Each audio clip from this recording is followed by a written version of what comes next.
Buenas, les habla el profe Gabriel.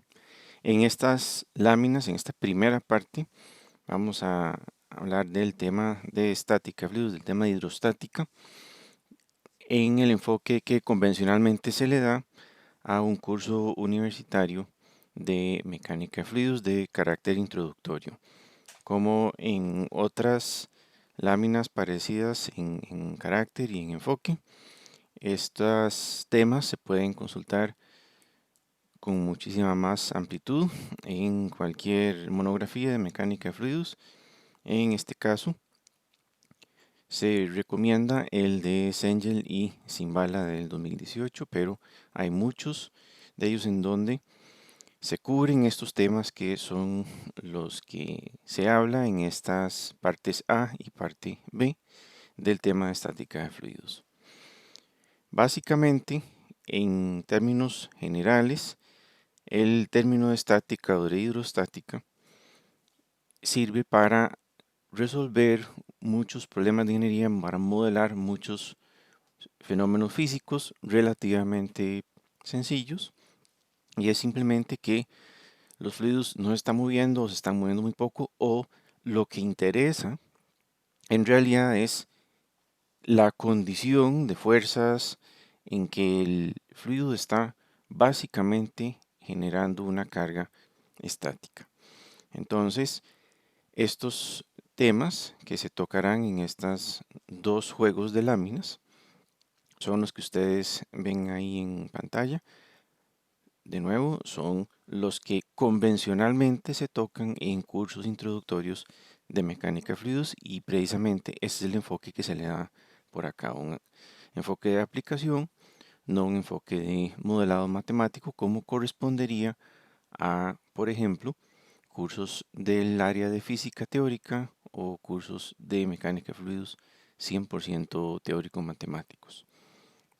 Entonces, el punto central es que simplemente la columna de fluido es la que genera un cambio de presión.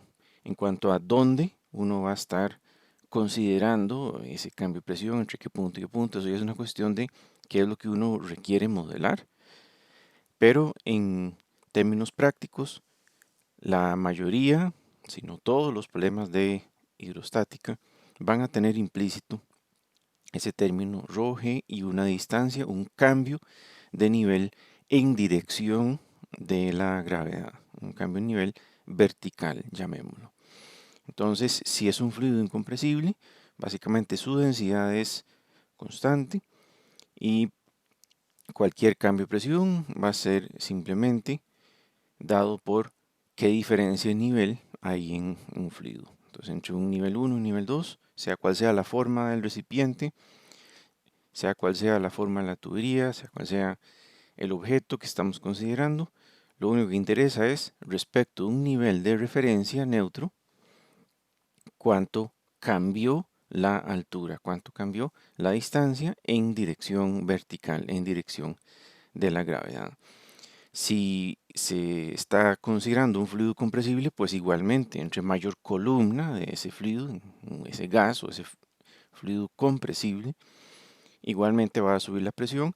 Lo que pasa es que la densidad ya no va a ser constante, entonces hay que aplicar algún procedimiento matemáticamente acorde con el modelo que se esté usando para considerar la variación de la densidad con la presión. Por ejemplo, si fuera un gas que se puede considerar gas ideal, pues la ecuación de gas ideal es la que nos daría exactamente cuál es la función de ρ según la presión local o la posición local. Como podrán imaginarse, precisamente, a veces hay combinaciones de uno y otro. Entonces, cuando hay esas combinaciones, como se ilustra en este croquis, puede ser que haya cámaras de gas, como aparecen acá, y puede ser que haya simplemente una abertura a un gas, por ejemplo, una atmósfera, que es lo usual o es muy usual en problemas de mecánica de fluidos aplicados, y el resto es pues precisamente todo este recipiente lleno de algún fluido. Entonces, cuando tenemos esas combinaciones, entonces hay que tener en cuenta que usualmente la densidad del gas va a ser muchísimo menor que la del fluido y usualmente el fluido, además, es el que va a ser incompresible o se puede considerar como incompresible. Entonces, cuando uno se enfrenta con una situación de estas, usualmente uno lo que puede asumir con bastante certeza es que toda la presión dentro de una cámara, como la que ustedes ven acá, o la presión dentro de esta cámara, es igual, por ejemplo, en este punto respecto a este punto, o este punto respecto a este punto. Y que en toda esta zona la presión va a variar casi nada en comparación con cuánto varía dentro del fluido. Entonces, toda esta forma compleja no contribuye en nada a simplificar ni a complicar el modelo matemático. Recuerden que simplemente los aumentos de presión o las disminuciones de presión van a ser únicamente en dirección de la gravedad. Por ejemplo, si en este punto estamos a presión atmosférica, todo lo que esté a ese nivel va a estar a presión atmosférica. Por debajo de ese nivel, en dirección de la gravedad, va a aumentar y para arriba va a disminuir. O sea, aquí es razonable considerar que tenemos una condición de vacío. Igualmente, este punto, sin importar si está encerrado o no, está comunicado con el resto del fluido. Entonces, estos tres puntos, al estar al mismo nivel, van a estar a la misma presión. Entonces, la forma de la pieza, del recipiente, del componente no va a afectar. Lo único que importa es dónde estamos relativo a una referencia. Entonces, lo cierto es que bajo este escenario, esa columna de fluido que va contribuyendo, por ejemplo, en el caso de un líquido incompresible, para empezar por un problema relativamente más sencillo matemáticamente. Entonces, en la superficie, la presión va a ser cero, la presión debida a la columna de agua o de fluido va a ser cero y va a llegar a un máximo en el fondo, o sea, lo que esté más lejos de la superficie. Entonces, sí, es cierto, acá en el fondo la presión va a ser la densidad del fluido por G por esa profundidad, pero en realidad él va a ir creciendo linealmente, como la densidad es constante, va a ir creciendo linealmente de cero al valor máximo. Entonces, ¿qué es lo que siente esta superficie? Ella está recibiendo básicamente una carga distribuida, no es una presión constante, es una presión variable, como acabamos de discurrir obviamente. Entonces, esa carga podríamos modelarlo también como una presión promedio. Podríamos obtener una presión promedio que, como esto es una distribución lineal, entonces esa presión promedio sería básicamente la presión que está a la mitad entre este valor de 0 y este valor máximo. Esa sería esa presión promedio. Entonces, ese concepto es muy usado y muy útil, nos permite simplificar muchísimo la obtención de fuerzas sobre figuras irregulares, o sea, que tienen una sección transversal irregular, que tienen una forma irregular, o sea, que no necesariamente sea un rectángulo o un círculo, sino nada más una figura cualquiera. El concepto de presión promedio nos ayuda a obtener fácilmente algo que nos interesa. Por ejemplo, una fuerza. O sea, en este caso, toda esta presión que va aumentando, entonces, ¿qué efecto neto provoca sobre esta barrera? En términos de una fuerza lineal, esa fuerza, la magnitud de esa fuerza, se puede obtener multiplicando la presión promedio que acabamos de mencionar por el área que le estamos presentando a esa distribución de presión. Entonces, esa fuerza vale sencillamente la presión promedio por el área. Y entonces, en ese caso, lo único que necesitamos conocer es cómo sacamos ese valor de esa presión promedio. Eso sale de considerar que como tenemos una presión variable, no podemos nada más multiplicar una presión por área. Precisamente queremos obtener el valor equivalente de la presión promedio, eso es lo que andamos buscando, para multiplicarlo por el área, pero antes de conocer eso, solo tenemos que esa presión varía y está actuando sobre un área. Entonces tenemos que, para que sea preciso, hacer una integral de esa carga distribuida, de esa presión, en el área. Entonces, justamente, esa integral es la que hay que resolver.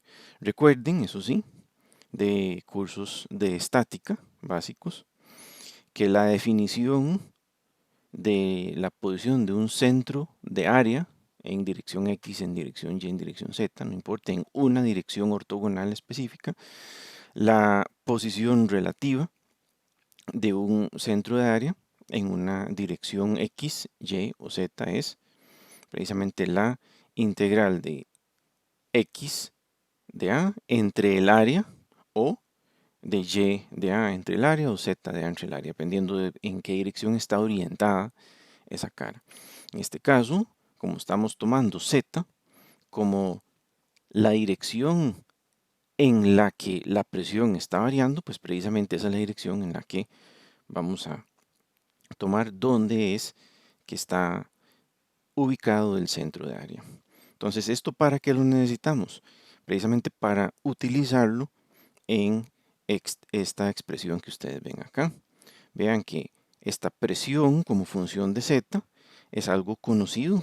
Esa presión como función de Z es precisamente lo que ustedes ven ahí. Si es una superficie plana y si es un fluido incompresible, entonces se cumple eso, que la presión va a ser función de Z como les aparece ahí. La presión va a ser ρ por G por Z, por la posición Z. Entonces, si Z es 0, la presión es 0. Si Z es, en este caso, H, pues va a ser ρg H.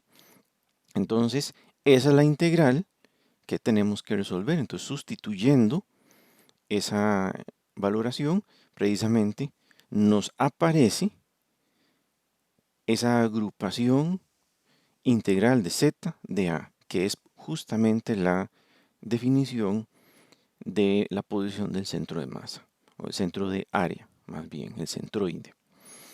Entonces, como el área como tal no aparece, entonces tenemos que forzar su aparición multiplicando y dividiendo entre el área, y entonces ya queda definitivamente dispuesto que esa fuerza va a ser una presión por un área. Pero vean que esa presión es ρg por z sub ca, o sea, la posición del centro de área, la posición del centroide de esa cara que le estamos presentando al fluido.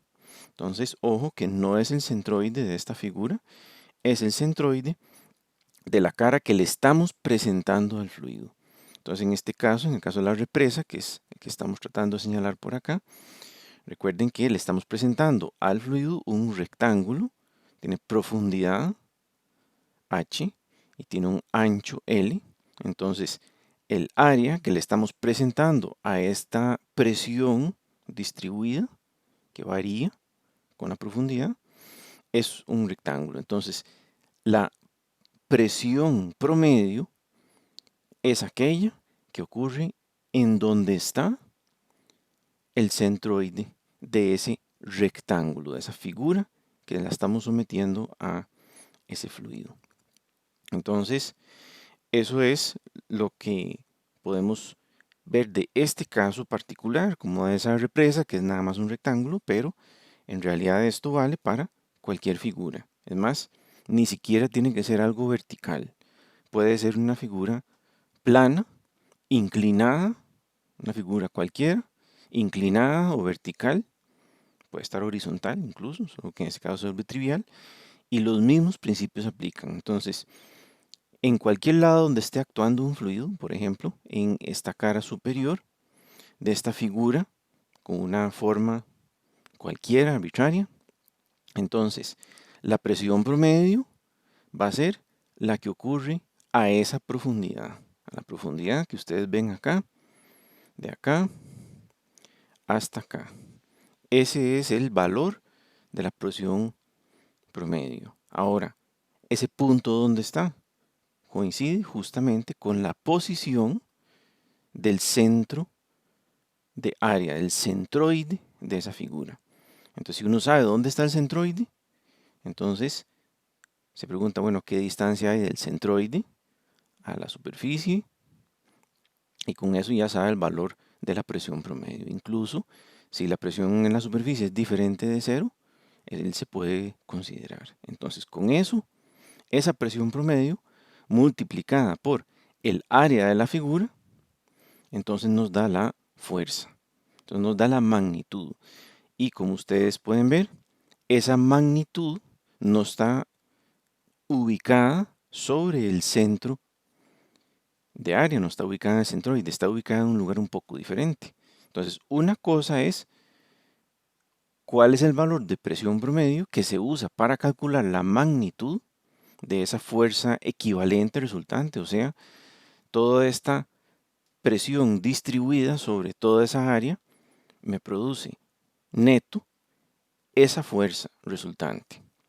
Ahora sí, eso es la magnitud. En cuanto a la posición equivalente, ¿qué fuerza y dónde habría que ubicarla para que sea equivalente a esa distribución de presiones? Eso es diferente. Eso tiene que ubicarse en el centro de presión. Entonces eso es lo que sigue por acá.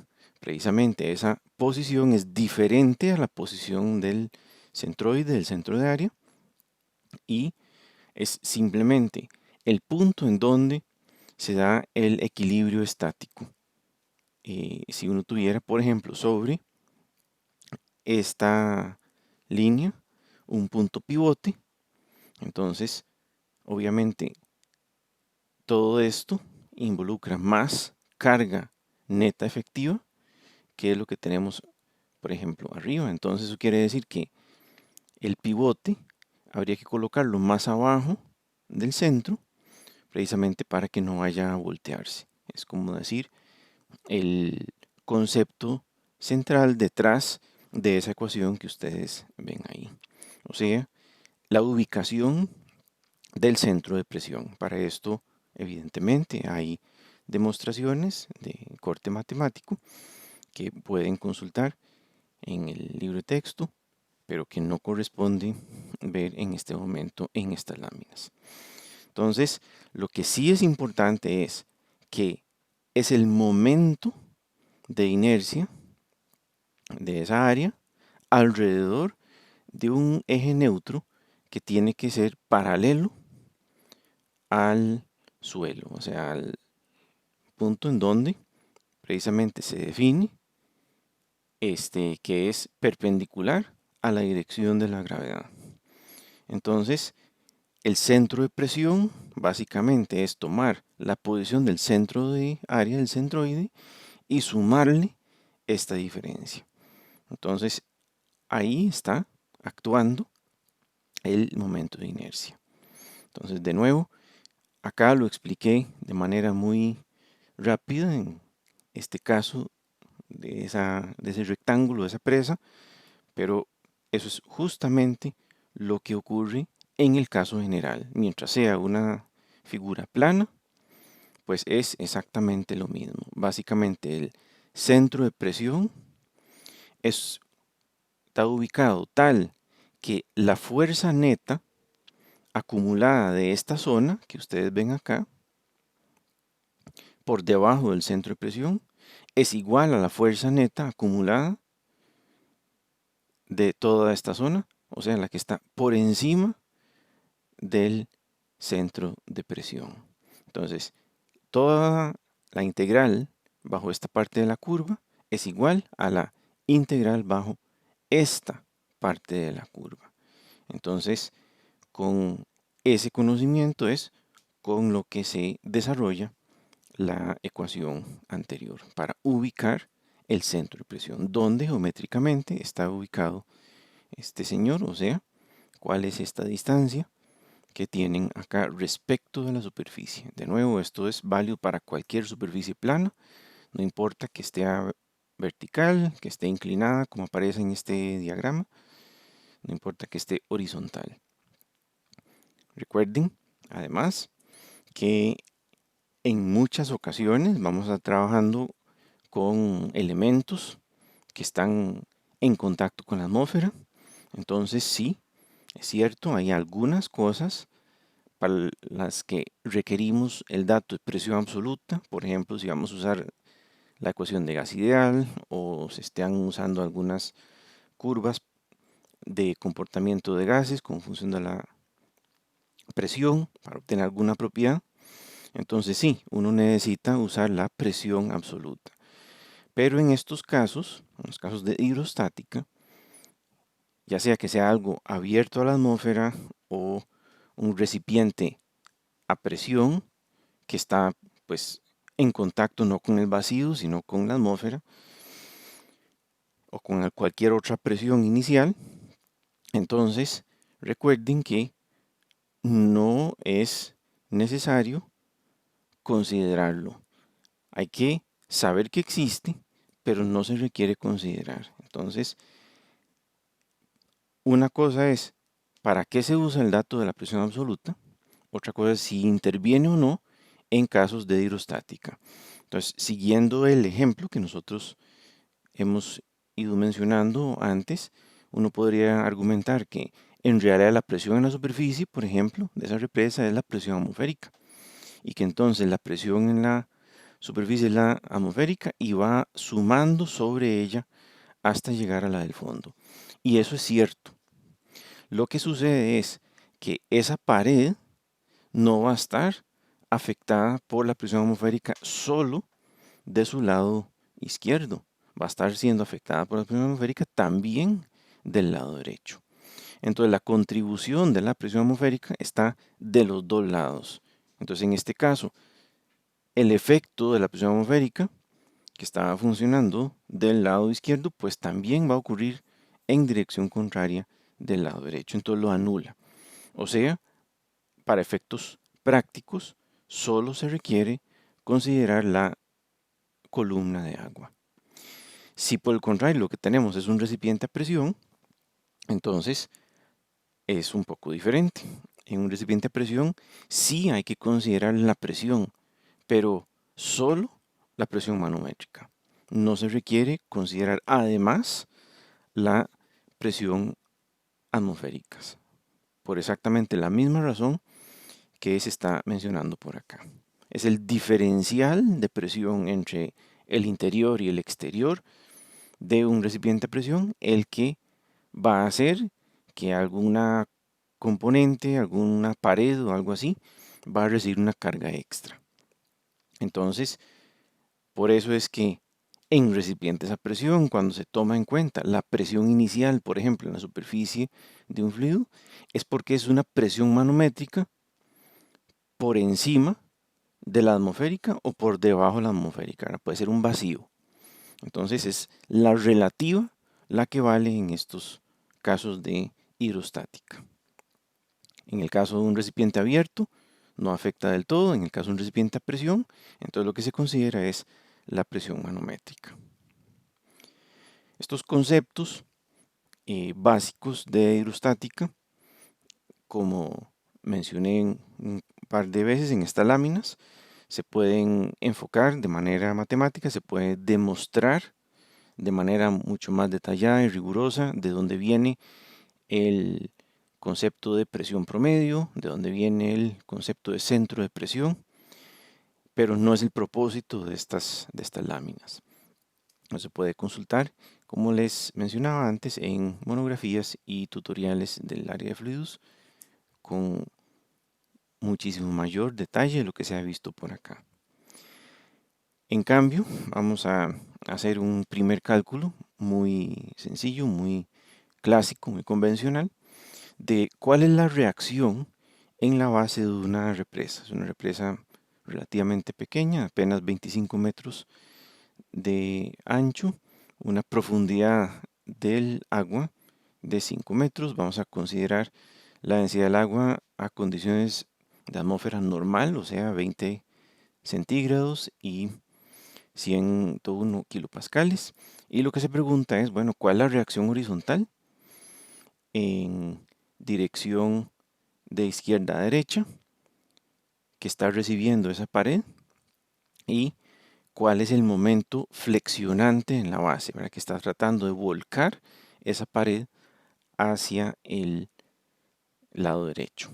Entonces, básicamente, como es una distribución de presiones en un fluido incompresible, entonces hay que calcular la magnitud y la posición de F, o sea, determinar dónde está el centro de presión y cuánto vale la presión promedio. Para la presión promedio, como la represa es un rectángulo, entonces su centroide, su centro de área va a estar a la mitad de su altura, que son 5 metros, a la altura del fluido, no a la altura de la represa completa, a la altura mojada, digamos.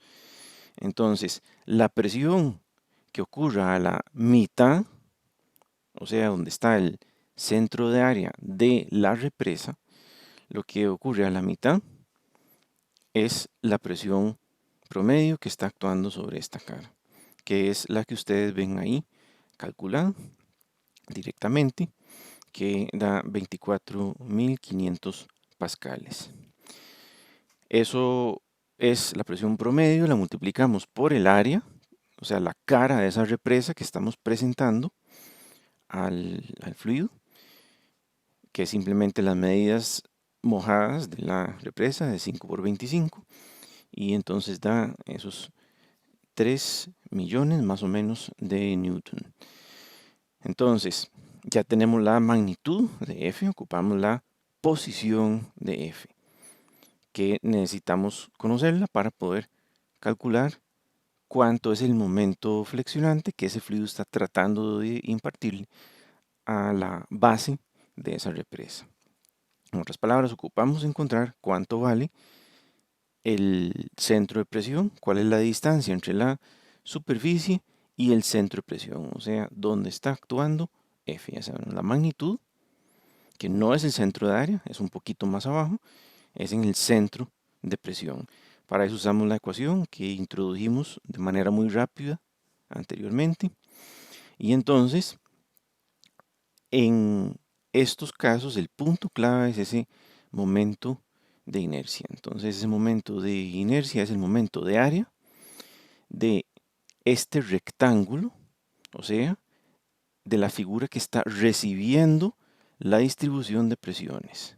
O sea, este I sub XX no es el de esta figura, es el de lo que está recibiendo esa carga distribuida. Esto es la carga distribuida, o sea, ese aumento de presión con la profundidad, pero lo que requerimos es el área que está recibiendo la carga distribuida. Entonces, ante la posibilidad de que ese momento de inercia, ese rectángulo que mide 25 metros de ancho y 5 metros de alto, ese momento de área puede ser alrededor de cualquiera de los ejes que viven en el plano de ese rectángulo. Pero como se dijo antes, el que se considera es el paralelo al piso, el que es perpendicular a la dirección de la gravedad. Entonces la dirección de la gravedad va en dirección de la profundidad. Entonces con eso sabemos que el eje neutro va en dirección horizontal. Y entonces el momento de inercia que ustedes ven aquí calculado es precisamente considerando ese factor. O sea, que el momento de inercia del rectángulo es 1/12 a b cubo. Pero ¿quién es A? ¿Quién es B? Bueno, depende de cómo está orientado ese rectángulo respecto de la dirección de la gravedad. Entonces el eje neutro corta H, el eje neutro corta la altura en este caso, y entonces por eso es que la altura es la que va al cubo en esta ecuación. Eso resulta en un momento de inercia o momento de área, algunos lo conocen así, de aproximadamente 260 metros a la 4. Eso lo podemos sustituir en la anterior ecuación ya con los otros datos conocidos y nos da precisamente lo que intuitivamente ya uno se imaginaba, que precisamente el centro de presión va a estar un poquito por debajo, o sea, más profundo que el centroide, que el centro de área. El centroide está a 2.5 metros, ¿verdad? La mitad de 5 metros. En cambio, el centro de presión está a 3.33 de la superficie. Ese centro de presión siempre es alejándose de la superficie, o sea, en dirección del aumento de la presión que tenemos por ahí. Entonces, ya con eso se puede calcular la distancia que hay de este punto de aplicación de carga a la base de la represa, que es esta pequeña distancia, que serían evidentemente los 5 metros menos la distancia que hay acá, que es el Z sub Cp. Entonces esa diferencia multiplicada por la fuerza nos da el momento flexionante. Con eso, entonces, lo que resulta es que tenemos un momento flexionante de 5.10 meganewton metro. Esos son ya las respuestas que nos solicitan en el planteo de este ejemplo. Pero así no es como se presentan usualmente los datos para construcciones de este tipo. Lo usual en represas y también en tapias, taludes, muros de retención, no es dado como una carga neta, sino una carga por unidad de longitud. Entonces, aunque ya con esto ya respondimos, mejor reportamos esas cargas como usualmente se hacen este tipo de elemento. Entonces, dividimos la carga, tanto la carga lineal como la carga flexionante, entre la longitud, para que nos dé unitario. Entonces, básicamente la fuerza son 122 kN por cada metro de represa o 204 kN metro por cada metro de represa. En este otro ejemplo, tenemos algo que es más micro, o sea, no nos ocupa, y ya van a ver por qué, una distribución de presiones. La presión es constante en toda una superficie, o mejor dicho, una pareja de superficies. Más bien acá, en este segundo ejemplo de hidrostática, porque es precisamente eso, presión constante, la condición de flujo no afecta, no importa las fuerzas que el flujo esté generando, lo que importa es que el fluido está casi inmóvil y eso es la parte útil de este elemento. Se trata de una manera para remover cojinetes y básicamente se puede aplicar no solo a cojinetes sino a rotores, pero básicamente es que un eje puede tener unos ductos muy pequeños, son unos capilares, así si acaso milímetros o menos de 1 milímetro de diámetro. Entonces son unos ductos que alimentan un aceite hidráulico, un fluido hidráulico, a una presión muy alta, a veces 1600 libras por pulgada cuadrada, 3000 libras por pulgada cuadrada, o sea, estamos hablando del orden de 20 megapascales, 15 megapascales, 40 megapascales, esas son presiones muy altas. Y justamente esa presión es tan alta que estira un poco el cojinete y entonces eso permite que el cojinete o el rotor pueda salir. Ese estiramiento es muy poquito, es apenas suficiente para que las rugosidades que están interactuando acá, las rugosidades del cojinete y las del eje, que están ahí interactuando, trabando el cojinete contra el eje, dejen de interactuar. O sea, se genera una pequeña capa de ese aceite hidráulico entre uno y otro para que el cojinete pueda salir de su alojamiento. Entonces, como pueden ver, ese suministro de aceite hidráulico, ¿verdad?, entra por ese capilar y se alimenta no solo en un punto, sino entra en una ranura, como la que ustedes ven acá, para poder afectar pues toda esa superficie. Lo que pasa es que esa presión es muy alta y como el espacio entre el cojinete y el eje es tan pequeñito, el caudal, o sea, la velocidad de flujo que tenemos ahí es muy baja, es prácticamente cero. Entonces, eso es bueno porque no requiere un sistema de bombeo muy complicado, lo que sí requiere es una bomba de presión muy alta. Como esto es como para estar instalando o desinstalando rotores o cojinetes, como ven acá, casi siempre se usa una bomba manual, es algo pequeñito, algo portátil, pero que sí tiene la resistencia para poder generar presiones muy altas. Entonces, como pueden ver acá en estos dos ejemplos, tenemos un brazo de palanca muy largo respecto al punto de bombeo. Esta distancia es muy pequeña respecto a esta otra distancia, precisamente porque necesitamos una ventaja mecánica muy alta, o sea, con una fuerza relativamente pequeña, digamos la que una persona puede aplicar acá. Entonces, mediante la ventaja mecánica por la palanca y la otra ventaja mecánica porque tenemos un pistón de un diámetro muy pequeño, entonces logren presiones muy altas, caudales muy bajos, eso sí, pero bueno, presiones muy altas para lograr lo que necesitamos hacer. Entonces pongámosle medidas a esto, que básicamente es, ¿qué es lo que tenemos? Para empezar, es el diámetro del eje, el diámetro de la pista, eso es un aro, esto no es el cojinete, esto es la pista interior del cojinete, que es precisamente eso, un aro. Si esto fuera un cojinete de bolas, los elementos rodantes o los cilindros estarían aquí afuera, como vamos a ver en la próxima lámina.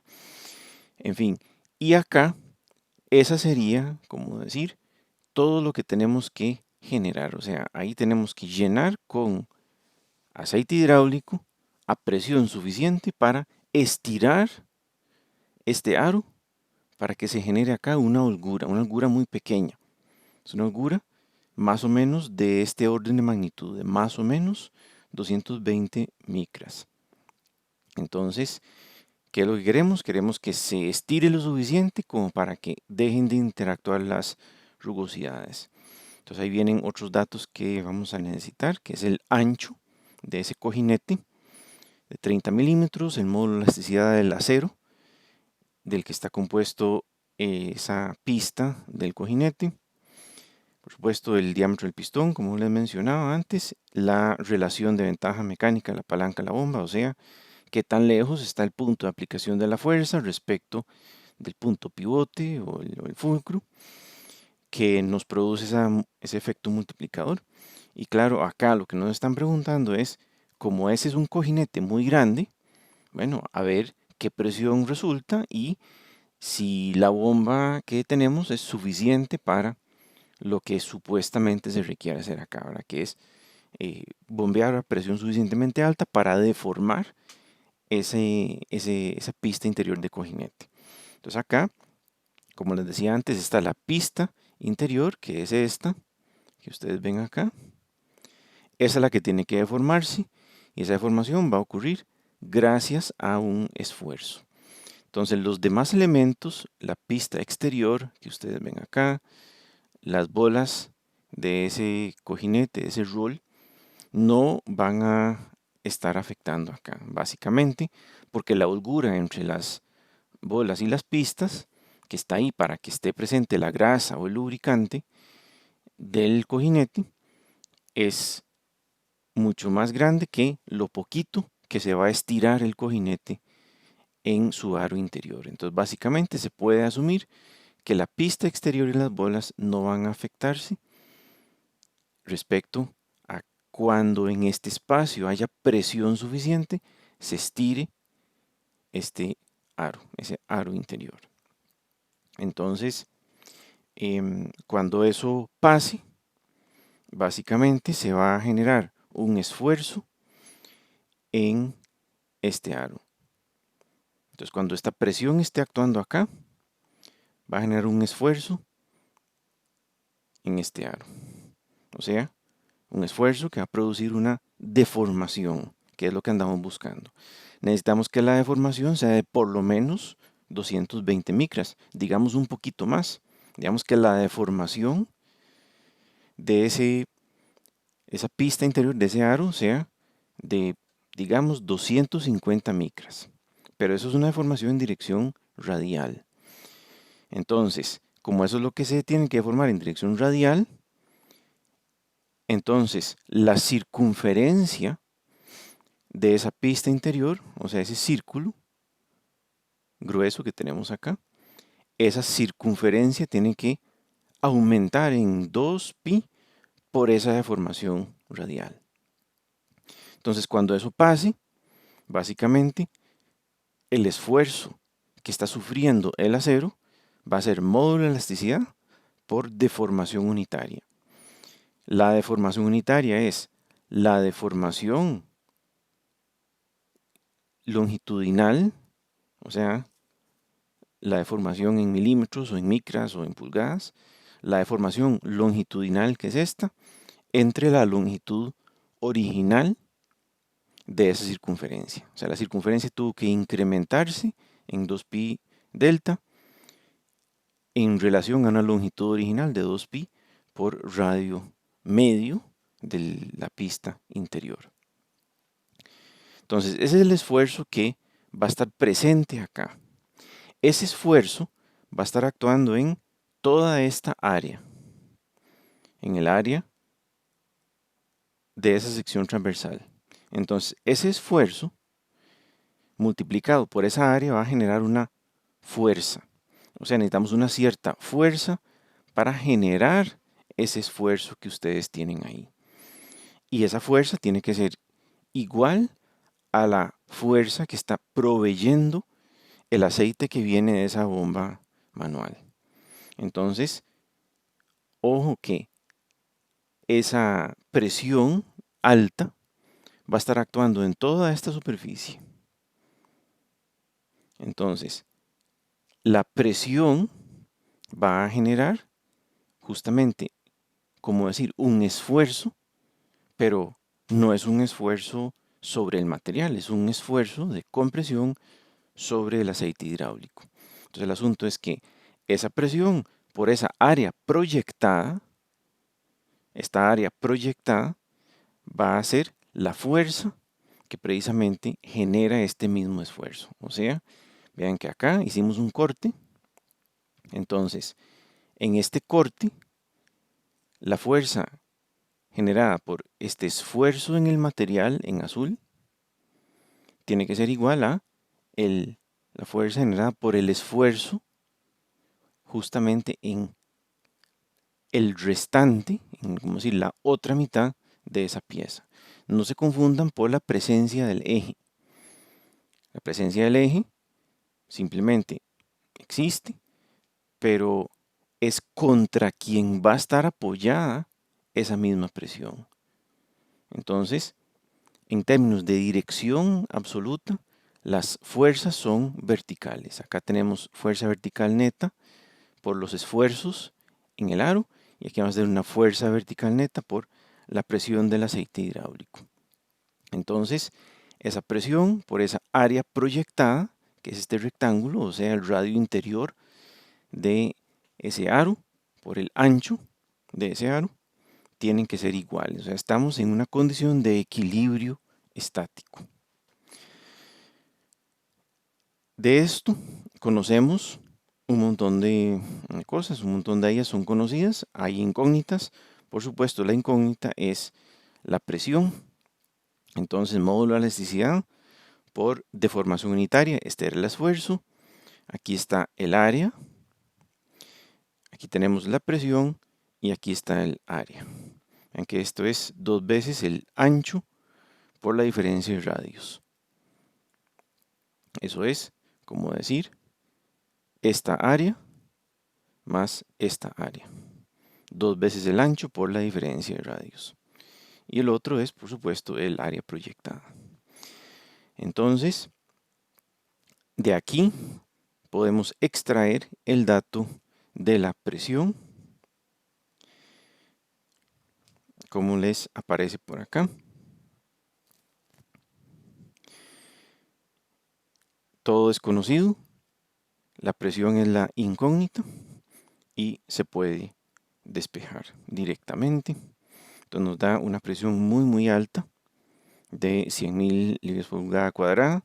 Esta es una presión que es alta, pero eso es coherente con que ese cojinete es muy grande. Entonces puede ser que esa bomba no sea suficiente, puede ser que sí. Puede ser que estamos suponiendo una deformación muy alta. El asunto es que esa es la condición de equilibrio para lograr, si ese aro es de acero y si de verdad necesitamos una deformación tan grande, 250 micras, eso sería la presión requerida según este modelo. Entonces, esa presión la tenemos que convertir al revés en una fuerza. Como tenemos el pistón, podemos calcular su área, tenemos la presión, podemos encontrar la fuerza. Entonces, para hacer avanzar el pistón se requieren 14.900 newton. Pero eso es solo si uno estuviera afectando directamente el pistón. Esa es la carga que él requeriría recibir. Pero dijimos que no iba a ser directa esa fuerza, sino va a ser indirecta a través de una palanca, a través de un brazo de palanca. Y entonces eso quiere decir que en esa bomba, aunque en este punto, en el punto donde está el pistón, se requiere esa carga de 14.000, esa fuerza de 14.900 newton para hacerlo avanzar, en realidad ahí no es donde el usuario está aplicando la carga, sino lo está haciendo en el extremo del brazo. O sea, tiene a su favor la ventaja mecánica, que en este caso es de 1 a 20, o sea, básicamente que la distancia de acá a acá multiplicada por 20 da la distancia de acá a este punto. Entonces no importan sus dimensiones, lo que importa son las proporciones. Y si es así, entonces la fuerza que tiene que aplicar el usuario en el extremo del brazo es de más o menos 750 newton. Entonces igual eso es una carga bastante alta, es parecida, en algunos casos un poco mayor, pero es parecida al peso de una persona. Entonces, tal vez esa no sea la mejor bomba para esa aplicación. Lo cierto es que ahí tienen ustedes el resultado. Eso es lo que se requeriría si usamos esa bomba con ese pistón. Y si de verdad se requiere esa presión tan alta de 100.000 libras por pulgada cuadrada. También este concepto de pistón que apareció ahí, de pronto recuerden que es muy usado en aplicaciones de todo tipo, los famosos pistones hidráulicos o los pistones neumáticos. Entonces, antes de pasar a un ejemplo de cálculo en donde estamos precisamente hablando de un pistón hidráulico, no de un pistón hidráulico como accesorio para generar una presión, sino más bien el uso de un pistón hidráulico para mover una masa, o sea, es un actuador. Les quería mencionar muy rápidamente precisamente esos tipos de actuadores. Entonces, los más comunes son los lineales, en donde tenemos ya sea por un puerto o por dos puertos, tenemos diferentes posibilidades de meter aire comprimido para generar un avance o un retroceso, o un aceite hidráulico, de nuevo para generar un avance o un retroceso. Entonces la mayoría de la fuerza disponible se consume en generar ese movimiento, pero una parte se va en fricción precisamente con los sellos que tienen por ahí. Entonces tiene una ventaja muy útil por eso. Tiene una ventaja muy significativa en términos de que es un paquete muy compacto que genera fuerzas muy altas y la bomba o el compresor que provee el aceite hidráulico a presión o el aire comprimido puede estar lejos del actuador. Nada más requiere una tubería o un sistema de suministro para llevarlo ahí. Entonces hace que pueda funcionar para generar cargas muy altas, para generar fuerzas altas en espacios relativamente pequeños. Entonces esos son como los más comunes o tal vez los más conocidos, pero recuerden que hay actuadores rotatorios, precisamente los motores neumáticos o los motores hidráulicos que se les suministra aceite a presión o aire comprimido y él genera entonces un par de torsión, una rotación a, a un torque correspondiente, pues por supuesto a la forma que tenga, a su construcción. Entonces de esto hay varios diferentes tipos. Acá se muestran uno de paletas, un motor de paletas, un motor hidráulico de paletas y acá hay también uno de pistones excéntricos y acá pues no está desensamblado, pero es para recordarles que esa es una herramienta muy usada, el famoso llave de impacto. En realidad es un motor neumático de pistones o de levas basculantes. El asunto es que convierten aire comprimido o aceite a presión en una rotación, en un torque a una cierta velocidad angular. Otra cosa importante recordar es que en los actuadores lineales de doble acción, como este que ustedes ven acá, sí, tenemos la posibilidad de inyectar por este puerto o podemos inyectar por este otro puerto. Pero como pueden ver, de este lado está estorbando el vástago y de este no. De este lado está actuando la presión en toda la cara del pistón, de este lado está actuando en la cara del pistón menos el área del vástago. Entonces, por eso es que un modelo que uno tiene que considerar con cuidado es que sí, puede ser que la fuerza de avance, la que actúa sobre la cara, sea menor a la fuerza de retroceso, la que actúa sobre el fondo del pistón. O sea que va a ser diferente la fuerza disponible para el retroceso que la disponible para el avance. Y por supuesto, la fuerza disponible es igual a presión por área, pero solo en condición estática. En condición de movimiento vamos a tener una fuerza de fricción que puede ser grande dependiendo del tipo de pistón, que se debe a la presencia de los sellos que tienen por ahí. Entonces, eso varía muchísimo, no hay forma de calcularlo directamente. Usualmente tiene que medirse directamente o, si no, simplemente hacer pruebas para ver si para el equipo en particular la carga o la fuerza es suficiente para generar el movimiento. El asunto es que ahí está y vamos a utilizarlo en un pistón muy poco usual. Es un pistón de una carrera muy larga. Es un pistón hidráulico que mueve un ascensor una distancia de más o menos 15 metros. Entonces, como pueden ver, acá está el vástago del actuador. Ese es el que estaría conectado al pistón para empujar hacia arriba el ascensor. En cuanto al retroceso, no se requiere un retroceso activo, simplemente se abre la válvula de suministro y el ascensor baja por acción de la gravedad. Pero eso es en este caso en particular. O sea, es un pistón que solo tiene una toma para el avance, porque el retroceso se logra mediante la gravedad en este caso. Entonces lo que queremos averiguar es, suponiendo que la fricción no va a ser importante, lo que queremos es estimar cuál es la diferencia de presión requerida a la bomba y qué caudal ella tiene que entregar para que el ascensor, el elevador, se mueva a velocidad suficiente. Entonces el tipo de bomba va a ser como esta, va a ser una bomba de engranes. Entonces el fluido es succionado por este lado. Los engranes donde ellos giran en esta dirección, entonces van a generar una descarga de fluido del lado derecho a una presión bastante alta. Estos son bombas bastante eficientes, pero aún así tienen una pérdida de más del 30%.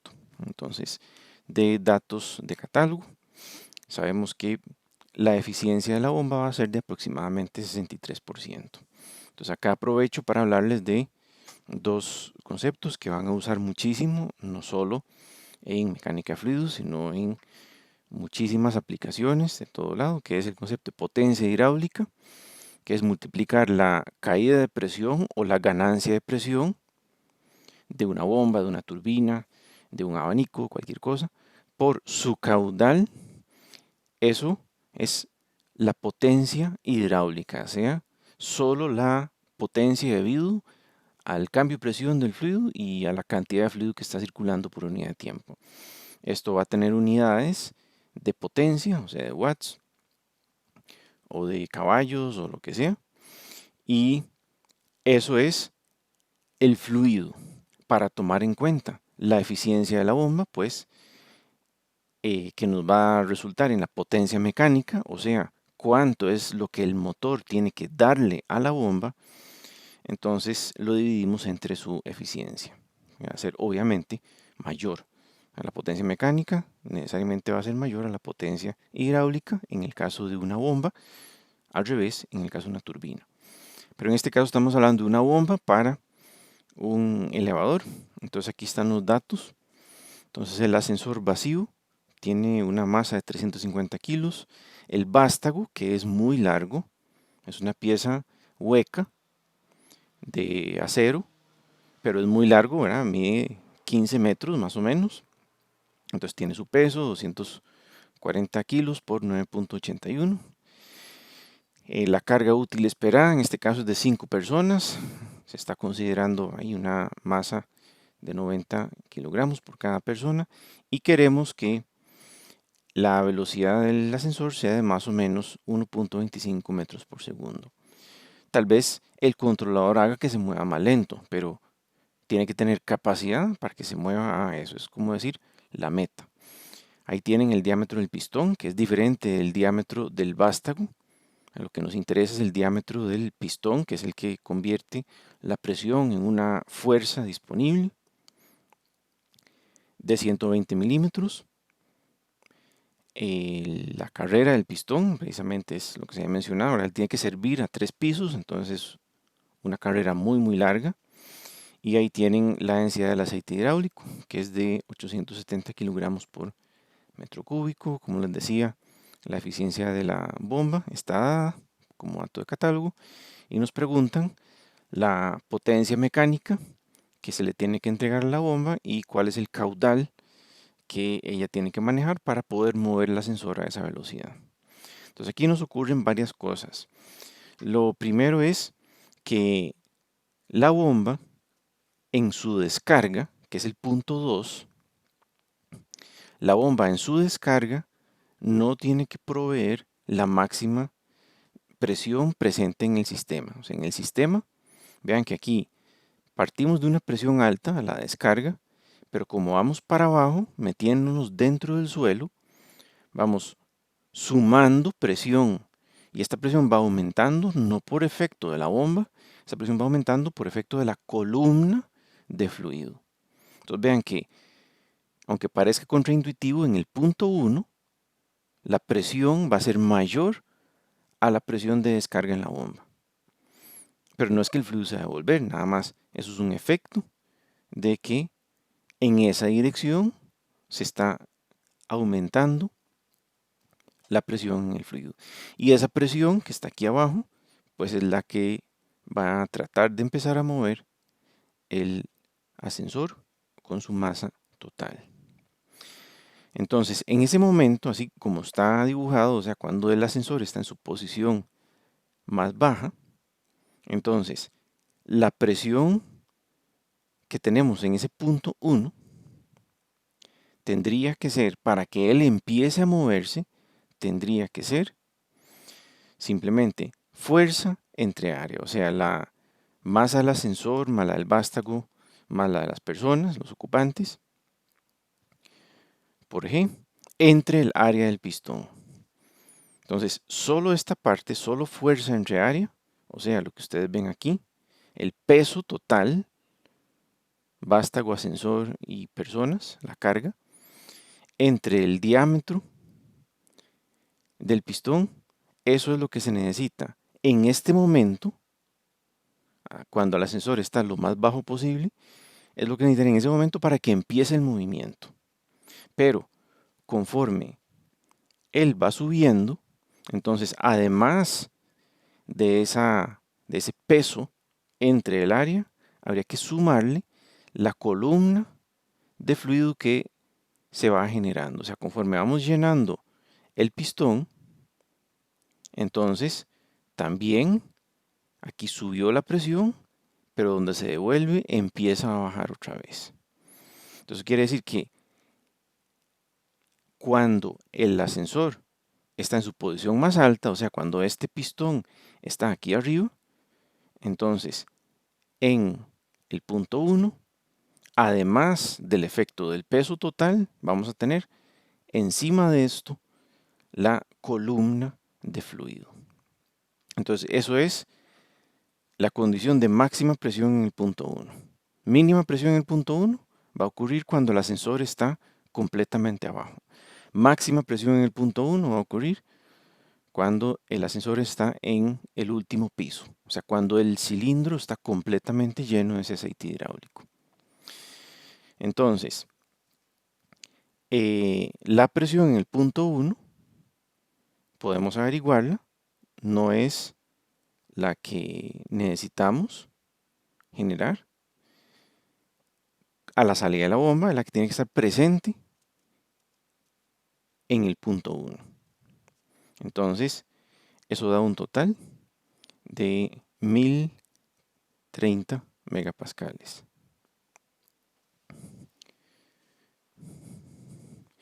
Entonces, este valor de 1 megapascal, no 1030, disculpen, este valor de 1 megapascal es el que nosotros tendríamos ahí en el punto 1, pero no es lo que necesitamos. Lo que necesitamos es más o menos 0.9 megapascales, que es únicamente la componente del peso. Entonces, esto es cuando el actuador está completamente extendido, o sea, el pistón está completamente elevado, está al mismo nivel de la bomba, o sea, el ascensor está en el piso más alto. En esa condición no hay columna de fluido encima del nivel de la bomba. Entonces, eso es lo que habría que proveer en el punto 2. Y eso es lo que nos interesa. Vean que antes teníamos la presión calculada en el punto 1 en condición extrema. Eso es un dato que tal vez nos sirve para escoger la valvulería o para escoger el tipo de sello del pistón o escoger el actuador, el cilindro y el pistón. Pero no es para la bomba. Para la bomba, entonces, lo que necesitamos es conocer presión 2 en la condición crítica. Y eso va a ocurrir cuando el ascensor está completamente elevado. O sea, solo tiene que vencer el peso bruto del ascensor, la carga entre el área. Entonces, esa presión, ya que la tenemos conocida, tenemos que multiplicarla por el caudal, que es lo siguiente que averiguamos. Entonces, tenemos el área del pistón, tenemos la velocidad del pistón, entonces velocidad por área nos da el caudal demandado por el pistón. Velocidad conocida, área conocida, es la que ustedes ven ahí, porque todos los datos geométricos son conocidos, y entonces nos resulta en ese valor de 0.01 metros cúbicos por segundo, que mejor lo ponemos en litros por segundo, que es más conveniente para este tipo de aplicación. Entonces esos 14.1 litros por segundo lo multiplicamos por la diferencia de presión de sus 0.9 megapascales y nos da entonces que la potencia hidráulica es de 12 kilowatts aproximadamente, unos 13 kilowatts. Dividimos eso entre la eficiencia y nos dice que son 20 kilowatts. Eso equivale a aproximadamente 27 caballos. Básicamente lo que nos está diciendo esto es que se requiere un motor eléctrico, una potencia nominal de 30 caballos para mover esa bomba. Esos son los dos datos que queríamos, los datos de máximo caudal, 14 litros por segundo, y la potencia mecánica demandada por la bomba, que son 20 kilowatts, que probablemente requerirá entonces un motor de 25 kilowatts o un motor de 30 caballos, dependiendo del sistema que se escoja. En este momento nos queda entonces hacer un pequeño adelantamiento de el tema que sigue, de ecuaciones de conservación de la energía de un fluido. Y es que desde ya y probablemente desde cursos de física previos a este, les habrán hablado de la ecuación de Bernoulli, que es eso, es la ecuación de conservación de energía. Entonces, como el siguiente ejemplo de cálculo tiene que ver justamente con la aplicación de una conversión de una energía cinética a una energía potencial, es que se presenta muy rápidamente en dos láminas la ecuación de energía total de un fluido. Entonces, básicamente lo que queremos es establecer como una correlación entre energía cinética, o sea, velocidad de un fluido, y energía potencial, o sea, el nivel en donde se encuentra un fluido, un nivel de referencia, o sea, el que está asociado a la columna de fluido. Igual que un cuerpo puede tener energía potencial por estar en una posición más alta o más baja, pues un fluido igual, como hemos venido comentando en todas estas láminas. Entonces, vean que tradicionalmente, en esa primera ecuación que ustedes ven por acá, para una masa, la energía total sería la energía cinética, un medio masa por velocidad al cuadrado, más la energía potencial, o sea, dónde está ella respecto de un nivel de referencia h sub 0. Y si el cuerpo es elástico y se puede caracterizar como si fuera un resorte, o si ese cuerpo está pegado a algún resorte, alguna elasticidad, entonces sería un medio de la constante elástica por la deformación del resorte al cuadrado. Entonces es un sistema conservativo, ya que aquí no hay ningún término de fricción, no hay ningún término disipativo. Entonces en un sistema mecánico, masa, resorte, que está en un sistema gravitacional, entonces todas esas energías, la elástica, la cinética y la potencial, se intercambian entre sí. Esto se puede aplicar directamente al caso de un fluido incompresible. Entonces, como es incompresible, el término elástico desaparece.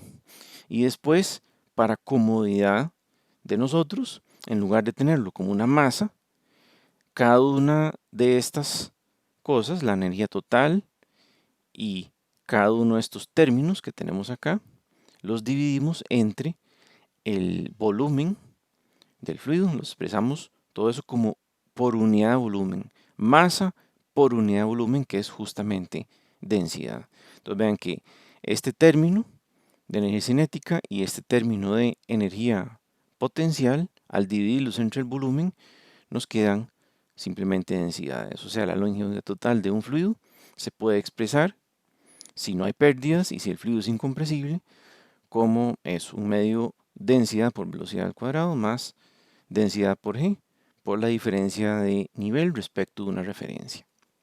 Entonces, eso quiere decir que podemos intercambiar velocidad, o sea, energía cinética, por columna de fluido o viceversa. O sea, energía cinética por energía potencial. Cada uno de los términos que ustedes ven acá, como podrán deducir, tiene unidades de presión.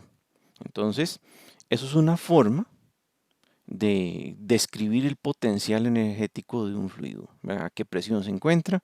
Es más o menos, bueno, qué tanto podría convertirse en trabajo o qué tanto podría convertirse, por ejemplo, en una columna de agua. O sea, un fluido que viene a cierta velocidad, si se frena de manera conservativa, o sea, no hay pérdidas de presión o por choque o por fricción o viscosas, entonces cuando llega a inmovilidad generaría una cierta columna de fluido.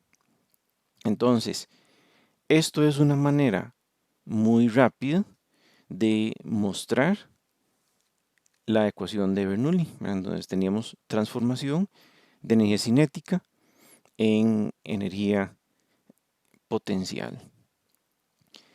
En este caso, justamente les menciono todo esto porque necesitamos lograr eso, necesitamos convertir un dato de un fluido en movimiento a un fluido estático. ¿Y para qué? Precisamente para estimar la velocidad a la que ese fluido se está moviendo. Entonces, el flujómetro de orificio que les estoy presentando por acá, básicamente es una obstrucción a propósito. Esto es como decir una obstrucción que tiene un agujero calibrado ahí de diámetro D, ¿verdad? Que es más pequeño que el diámetro D mayor, de mayúscula. Entonces, cuando el fluido pasa de este lado a este otro, pues evidentemente va a perder presión, porque es una obstrucción. Entonces, eso es lo que se toma para tratar de estimar la velocidad. Entre más alta la caída de presión, entonces mayor el caudal que está transcurriendo de un lado a otro. Entonces, esa caída de presión la podemos medir con un manómetro de cada lado, como aparece por acá, un sensor de presión de cada lado, o si no, algo bastante más convencional, más barato, muy fácil, es usar un manómetro en U, que es lo que hace es medir la diferencia de presión. Entonces, en este ejemplo, lo que se pide es que tenemos un manómetro de estos y queremos que nos den el dato de caída de presión, pero no en pascales o en libras por pulgada cuadrada, sino queremos que nos lo den en unidades de pulgadas de agua, que son una pulgada de agua, son más o menos 249 pascales. Entonces, para que el manómetro en U funcione, necesitamos que se pueda ver ese fluido que está encerrado en esa tubería en forma de U. Y para que se pueda ver, necesariamente ocupamos un fluido diferente. Ojalá sea un fluido de densidad diferente al del flujo, pero mínimo tiene que ser un fluido diferente. O sea, para que se vea dónde termina el fluido que está dentro de la tubería y empieza el que está metido dentro del manómetro. Otra opción es poner como una especie de obturaciones ahí que puedan deslizar por el tubo para que separen el fluido que viene de la tubería, digamos, del fluido del manómetro. Pero eso ya genera una complicación y sobre todo una fuente de imprecisión. Entonces, como vamos a ver en el siguiente diagrama, en la lámina siguiente, tenemos diferentes fluidos, tenemos tres diferentes fluidos. Una es el flujo, otra es el fluido manométrico y otra más, un aceite aislante. O sea, eso es para que el flujo no toque el fluido manométrico. ¿Por qué? Porque el fluido manométrico, como pueden ver ahí por la densidad, es mercurio y no queremos que el flujo esté contaminando el mercurio y viceversa. ¿No? Queremos que el mercurio vaya empezando a reaccionar o vaya empezando a mezclarse con el flujo. Entonces, entre los dos se pone un aceite aislante. Entonces la tubería tiene ese diámetro que ustedes ven ahí. Lo que se mide de diferencia, o sea, la diferencia medida entre la entrada y la salida, está medida, es de 22 milímetros. Luego hay algunas distancias que son constantes, que son HB y HE. También hay una diferencia de nivel entre los datos HC y HD, que son precisamente los que vamos a ver a continuación. Entonces, ¿quiénes son todas esas distancias, todas esas cabezas de fluido? Ya vamos a verlo, porque lo que nos piden es cuál es la caída de presión. Entonces, cada una de esas distancias, HA, B, C, D, E y F, están entre el punto de entrada y el punto de salida. Muchas de esas distancias van a ser irrelevantes, pero algunas de ellas sí son importantes. Entonces vean que a la entrada todo esto en blanco, digamos, es el fluido que está circulando por esa tubería.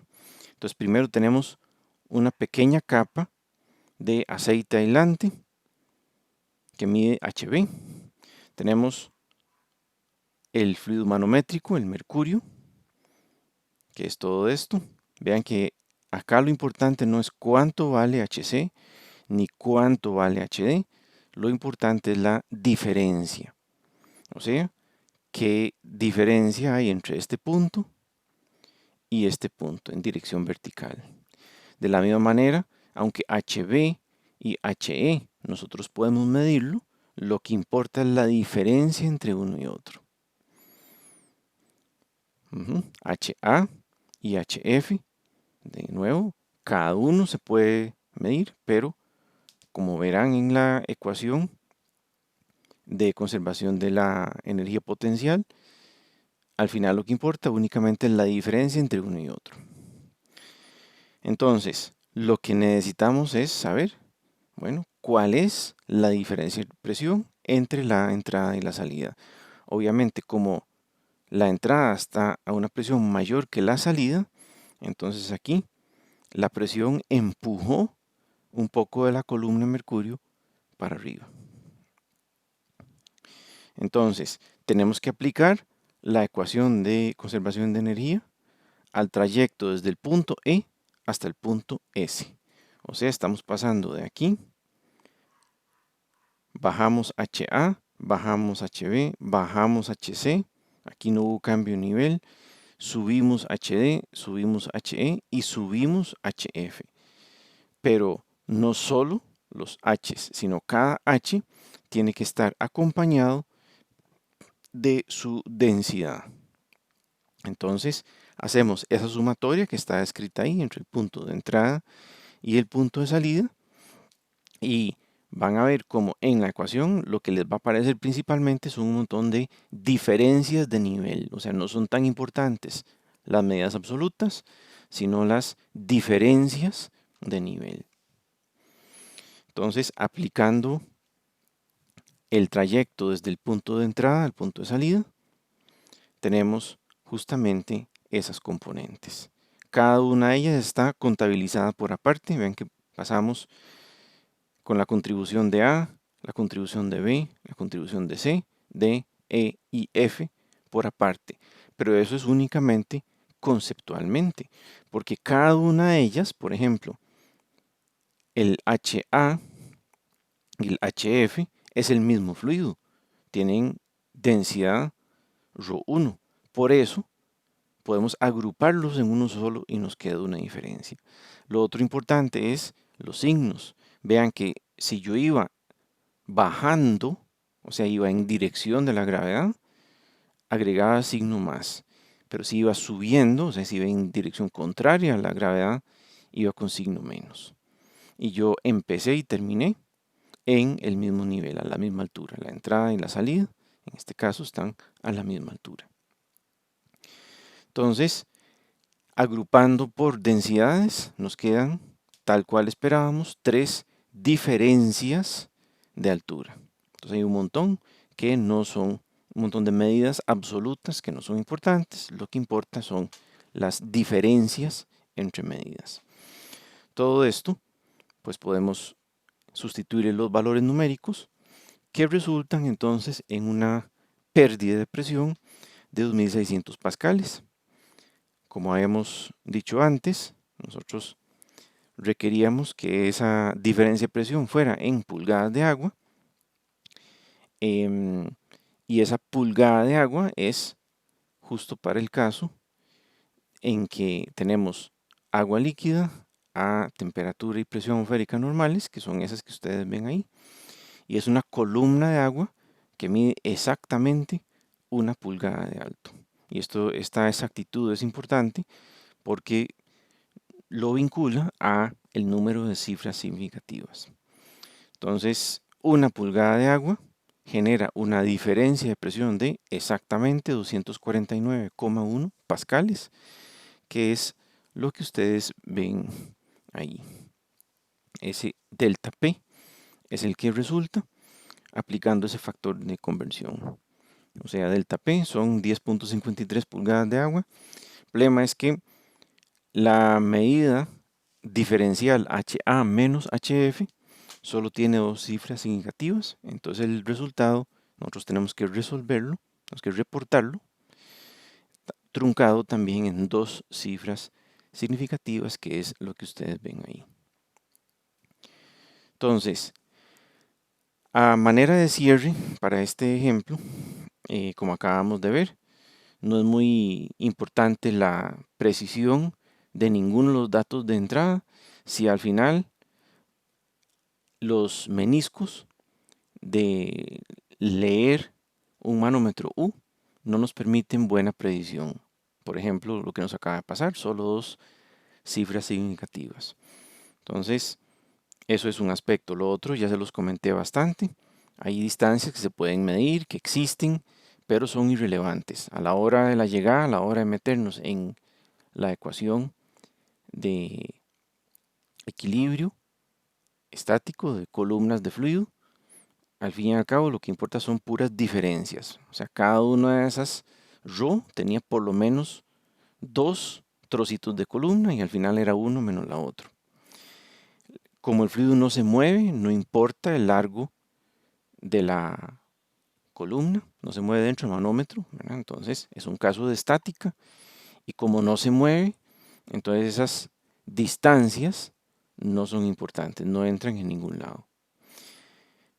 Y por último, nada más recordarles que el aceite aislante en este caso se usó en ese manómetro para aislar el mercurio del flujo, para que no se contamine, para que no se mezcle, simplemente para mantener, para que no se vaya perdiendo el mercurio, o sea, para no tener que estar reparando o rellenando con mercurio el manómetro. Pero es simplemente también una razón más para que puedan aparecernos problemas, para que nos puedan aparecer imprecisiones. Mientras tanto, la idea es que ustedes se tomen un juguito.